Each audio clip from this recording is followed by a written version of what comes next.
Bawat Pilipino'y may pangarap. Pangarap na isang bansang malaya sa korupsyon. Ngunit sa bawat suhol, sa bawat nakaw na pondo, ninanakaw din ang ating kinabukasan. Korupsyon.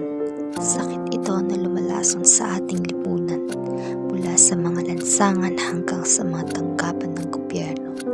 Ang epekto nito ay ramdam ng bawat isa, ngunit hindi tayo dapat mawalan ng pag-asa. Itaas ang iyong boses, magsumbong, maging mapanuri. Sama-sama tayong labanan ang korupsyon. Ang pagbabago ay nasa kamay natin, para sa ating bayan, para sa ating kinabukasan. Mahal kong Pilipinas, may tanong ako. Hanggang kailan tayo magpapaloko sa korupsyon? Hanggang kailan natin hahayaang nakawin ng ating mga pangarap? Nakikita ko ang hirap ng mga ordinaryong Pilipino. Ang mga guro na kulang sa gamit, ang mga doktor na walang sapat na suporta, ang mga magsasaka na pinagkakaitan ng tulong. Korupsyon ang ugat ng lahat ng ito. Hindi ako papayag na basta nalang maging biktima.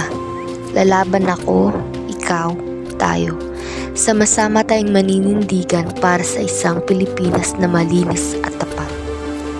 Hindi madali ang laban kontra korupsyon, ngunit hindi ito imposible. Sa bawat maliit na hakbang, sa bawat tapat na gawa, sama-sama tayong nagtatayo ng isang Pilipinas na karapat-dapat sa ating mga pangarap. Tuloy ang laban.